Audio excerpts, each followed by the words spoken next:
Começando então a contar a história, em março de 2022, eu fui na minha consulta de rotina com a minha ginecologista.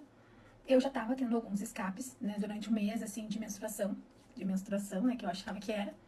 E eu fui e relatei para ela. Como a minha mãe já tinha tido endometriose, eu achei que era endometriose. Então eu relatei para ela, contei toda a história, contei o histórico da minha mãe. E tá, aí eu disse pra ela assim, a gente vai fazer o preventivo, né? Daí ela disse, olha, como tu tá sangrando hoje, a gente não pode fazer o preventivo. Porém, como eu não tomava comprimido, eu não tinha como marcar a minha consulta num dia que eu não estivesse sangrando. Porque eu não sabia qual dia que eu ia estar sangrando ou não, né? Porque como eu tinha esses escapes aí. Então ela não me examinou. Eu acredito que esse seja o primeiro ponto ali de negligência médica que eu sofri por ela não ter me examinado no dia, né? Como eu já estava falando. Aí então ela me deu um mapeamento da endometriose. Como era início de março, início da escola, né, do ano escolar, tenho duas filhas e tenho também comércio, enfim. Eu pensei, vou deixar passar agora esses primeiros dias aí, né, passar março, que é adaptação escolar e tudo, e vou fazer ali no outro mês e tal. Porém, dia 1º de maio, eu sofri um grande trauma na minha vida, que foi a perda do meu sobrinho. Meu sobrinho de 17 anos faleceu de acidente de carro.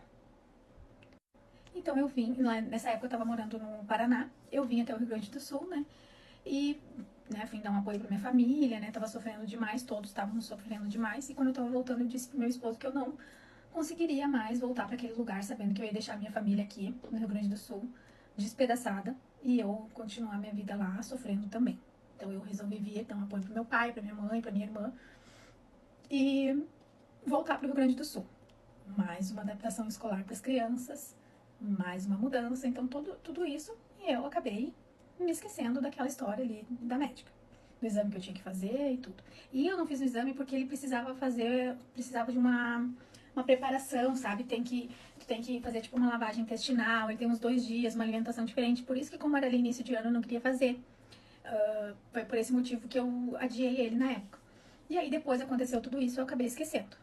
2 meses e meio depois que meu sobrinho faleceu, que eu já tinha feito a minha mudança, minhas filhas já estavam matriculadas na escola, aparentemente nós iríamos, né, dar uma relaxada, dar uma descansada. Nós descobrimos que o meu irmão estava com leucemia, câncer no sangue.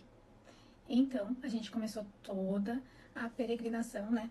Nós começamos então toda a situação com ele, para levar para o hospital.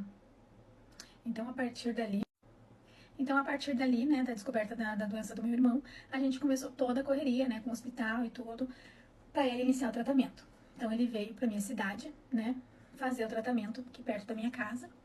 E quem tem leucemia, conhece alguém, sabe que a maior parte do tratamento de leucemia é com internação hospitalar. Então, meu irmão ficava internado no hospital, eu, a minha mãe e meu esposo, nós nos revezávamos para ficar com ele no hospital, para cuidar dele, ficar de acompanhante, né, enfim.